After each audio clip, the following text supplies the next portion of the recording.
I'm Mark, I'm Justin. and we're My Loving Tiger, We started this band 17 years ago. Now we're back. and on a mission to revisit, re-record, and re-release every song we've ever written.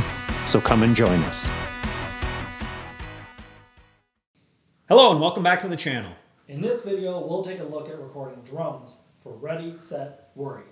This was the first song we ever worked on. You can kind of tell because it's more a drum-centric song. The way we wrote it was I sat behind the kit, and then Mark would just loop parts of the song, and then I would just come up with the drum part, and then we'd say, okay, yeah, that sounds good. Let's move on to the next section. Okay, here's the drum pattern I came up with. Okay. Whereas the other songs more have like a back and forth between the guitar and the drums, and the guitars are more of a focal point, where this one has More of a rock band feel. Yeah, rock band feel, definitely. The drums kick in right away. The drums have sort of a signature fill that cues the verse every time. It has a 4 on the floor part, really drives the song and pushes the song forward and ramps up the intensity. It's also the fastest song on the record.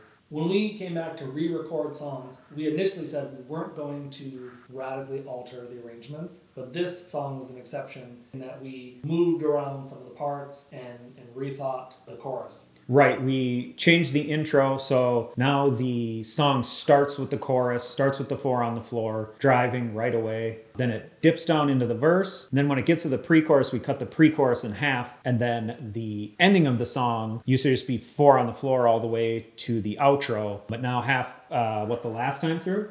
Halfway through it has a halftime. No, the last time through, drum switched to a halftime feel, just to break up the repetition of the constant 4 on the floor for so long. Also, how do you get out of that? Because you hit the ceiling and you need to come back down to the outro. And so this gave you a way to, you know what I mean? Because otherwise you'd be bump, bump, bump, bump.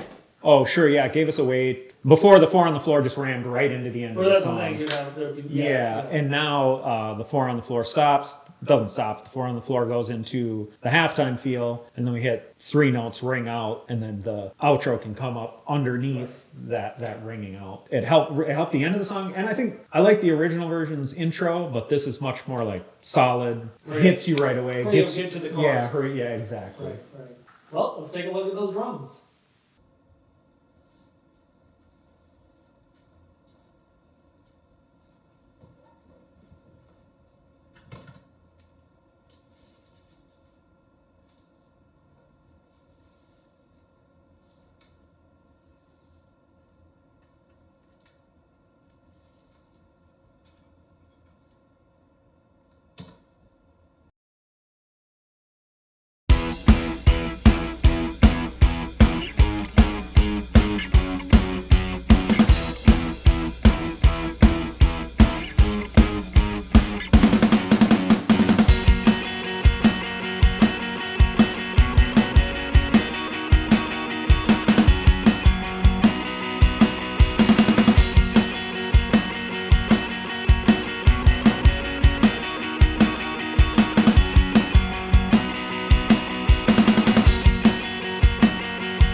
So that was drums. Did it feel like a drummer wrote that song? Comment below if you've ever put halftime in your chorus. And head over to Spotify or listen here on YouTube to the final version of Ready, Set, Worry. If you want to stay connected, like the video, subscribe to the channel, and hit the bell for notifications. Also, don't forget to follow us on all socials. See you in the next video where we record Bass.